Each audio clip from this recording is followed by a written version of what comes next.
Hey guys, it's Maggie and welcome back to my channel, or hello if you are new here.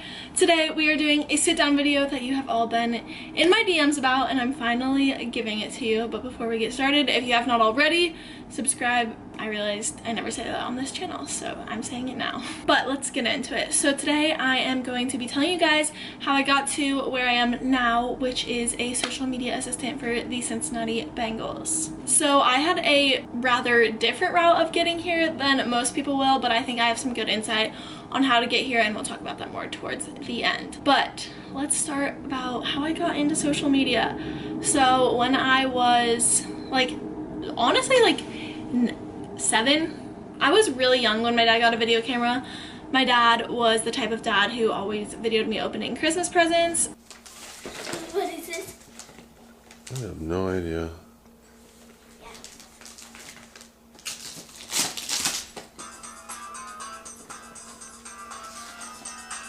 It's a phone!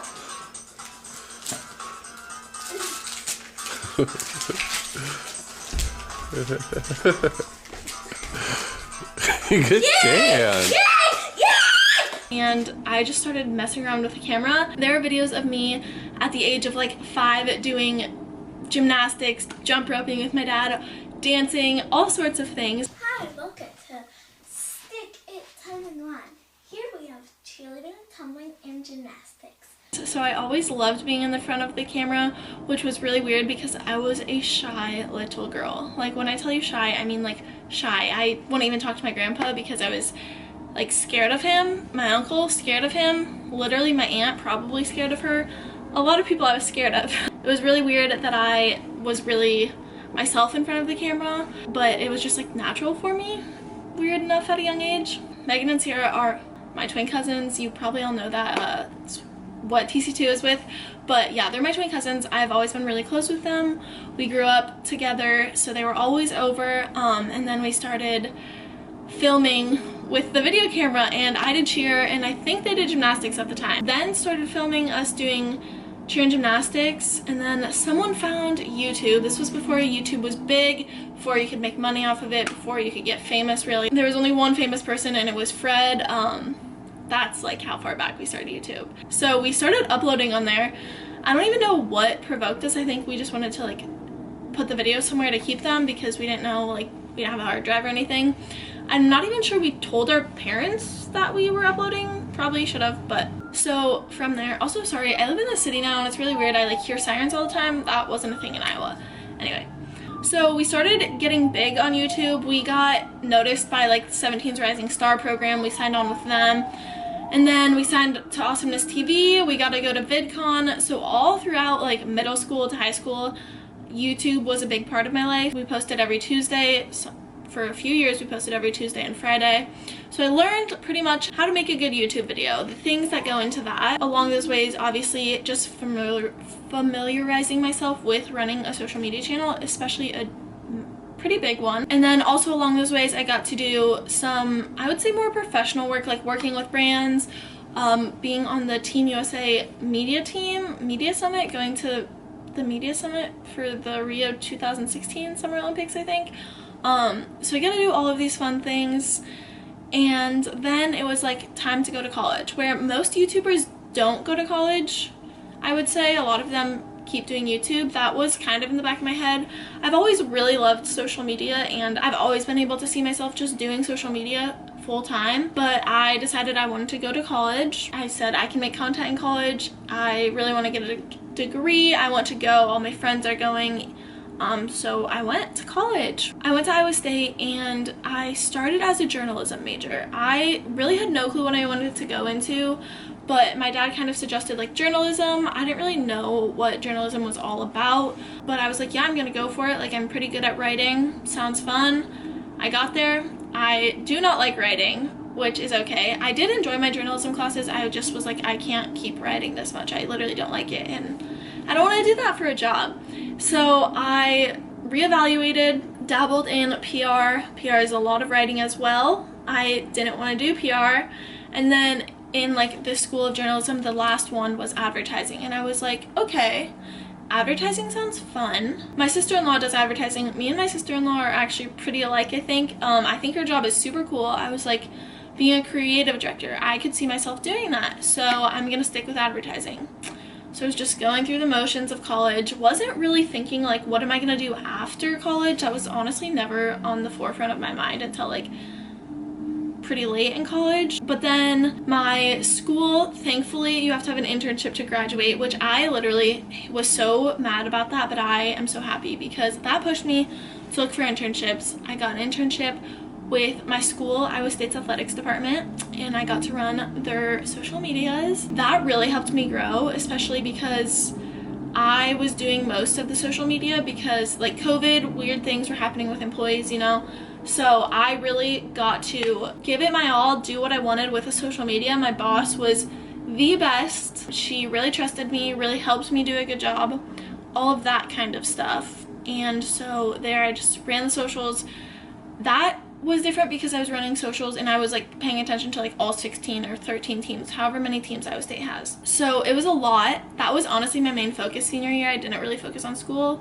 I was in easy classes by that point. Thankfully, when I had that internship, there were people telling me like, oh, if you want to apply for jobs, like you better start now. Like, what do you want to do? They were very like mentoring. They were mentoring me and getting a job after school. So everyone, all the other seniors that were like marketing interns started applying, and I was like, oh, I love working in sports. Why don't I go be a social media manager somewhere, run someone's social media? That had never clicked in my brain until I got that internship. I don't know why. I know I love social media. I know I love making my own social media.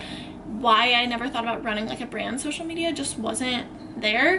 I think it's because it's kind of newer. Like it's getting to be a big career path now, but back then, that was like a year ago. But no one really talks about that in school, and there's not a specific major for it, at least at Iowa State, so that wasn't in the forefront of my mind. So I decided I was going to pursue a career in sports and social media. I was hoping to get a job with an NFL team out of school. I set up a resume and then I set up a portfolio. I can do a whole separate video on that if you guys want it, maybe like TikToks.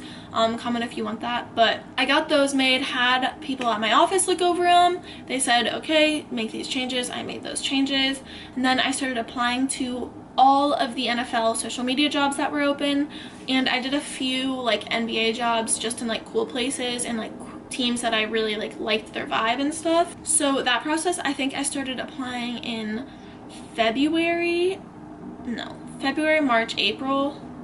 Yeah, February, March, April I think was my like applying process, and like by April, May, June by May I had my job. By April and June, I was in like the interviewing process, multiple interviews. That is draining, let me tell you, very time consuming.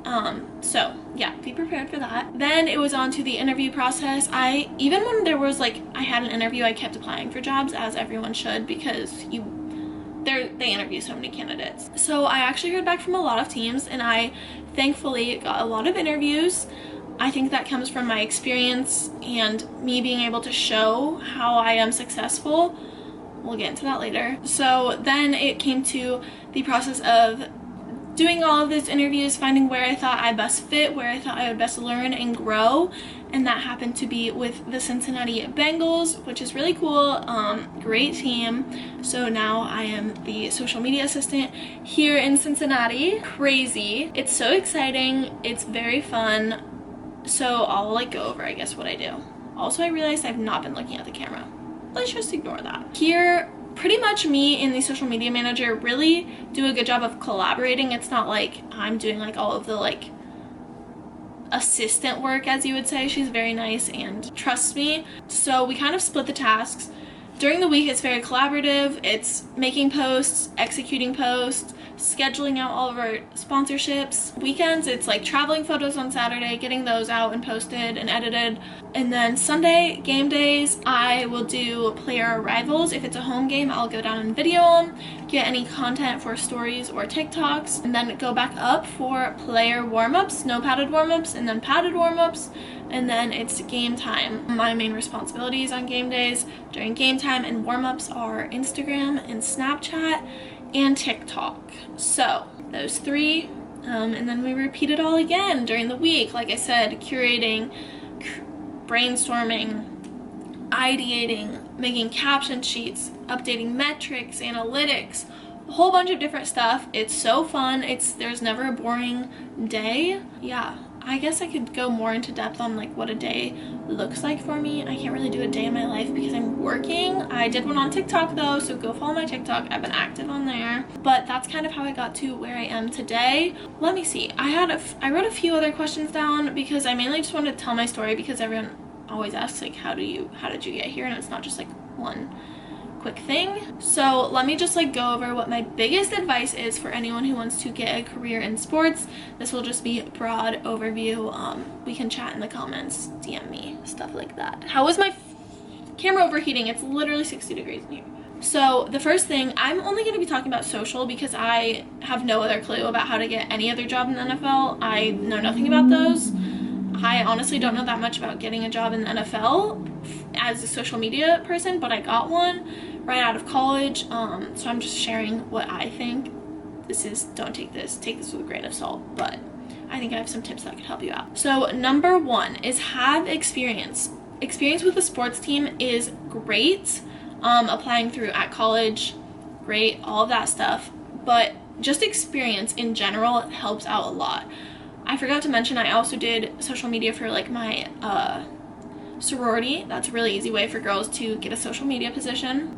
Every company needs a social media manager now. A lot of companies hire them. Reach out to companies, ask to be an intern, ask to shadow their social media manager. Reach out. But the good thing about social media is anyone can get experience, and I mean not just doing like your own social media. If that's what you want to do and you can grow your own social media, great, that works. That's what I did.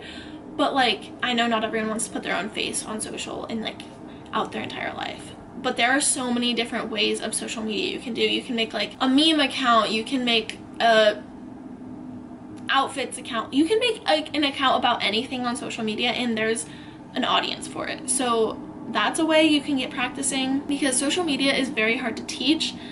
You can't really teach someone. You have to learn and be like comfortable and realize and be able to pick out like the trends and like when platforms are shifting their algorithm and stuff like that, and you can only learn that by doing. So get experience anyway. Social media, you can get experience literally anyway. And number two, when you go to apply for these jobs, have a resume obviously, but have a portfolio and have your portfolio on your resume. Social media, anyone can do it, like I said, but not everyone can do it well, and not everyone can grow a social media. So show how you can grow a social media. Do that by putting a whole bunch of numbers on your social media, on your portfolio, on your resume. Literally every bullet in my resume under like social media has like some type of number. If it's the views, if it's like what we ranked in the like polls, in the leaderboards for Big 12 standings, for Power 5 standings at Iowa State. Numbers, and then like visuals, like I did this. You don't have to have taken the picture. Like that's not part of social media. Like a lot of social media, you're getting the content, but like have like, oh, these are where like my captions are how I executed this campaign, or like these are the stories I curated, or these were my TikToks ideas, these are how I executed this, and this is how well it did. Numbers, proof, images go so far in social media. If you're applying for a social media position, do not have just a resume. That shows nothing, because I would not hire you if I were hiring a social media manager, assistant, anything like that. And that's about it. Comment any questions you have, any other videos you want to see on how I got here. I can make a whole video about like my portfolio. I'll probably do that on TikTok, but if you want to see that, let me know. This is a way different video, not a Q&A. I just kind of rambled and blurted everything out at you, so please drop stuff in the comments, questions. I will be more than happy to answer because I know I missed a lot. So with that being said, I will see you guys hopefully next week, and turn on the bell because I usually don't. Actually, I have been posting a little bit consistently, but yeah, you know what I mean. Go follow all my other socials, and I will see you guys sometime soon. Bye guys.